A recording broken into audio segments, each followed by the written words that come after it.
বাইরে আমি বলি কি, আমাদের বাংলাদেশের পরিস্থিতি হয়তো খুবই খারাপ, বা কর্মসংস্থানের ব্যবস্থা তেমনটা নেই বললেই চলে। তো সেই জন্য আমরা হয়তো প্রবাসে পাড়ি জমাই। পাড়ি জমাতে গিয়ে অনেক কিছু বিসর্জন দিয়ে, কিংবা জমি বন্ধক, কিংবা কিস্তিতে টাকা নিয়ে আমরা প্রবাসে আসি।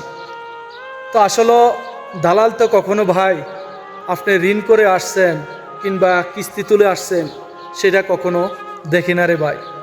দালালের হিসাব তো আপনার কাছ থেকে সে কত টাকা বেয়ার করতে পারলো কিংবা কত টাকা লাভ করতে পারলো, দালালের হিসাব তো ভাই সেই জায়গায়। তো আমি বলি কি, আপনারা যারাই বিদেশে আসেন দালাল ধরে কখনো কাজ করবেন না রে ভাই। দালাল যদি হয় বাবা, তাকেও কখনো বিশ্বাস করবেন না। আর বাকি যদি আদার্স যে কেউ হতে পারে।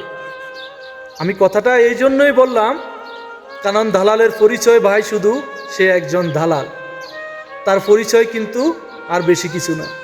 দালাল ধরে যখন আপনি বিদেশে আসবেন তখন সে বলবে, একটা সময় আপনি যখন বিদেশে এসে খারাপ পরিস্থিতিতে পড়বেন, কিংবা দালাল আপনাকে বিক্রি করে দিবে, তখন ওই সেই দালালকে যখন আপনার পরিবার ধরবে, জিজ্ঞাসাবাদ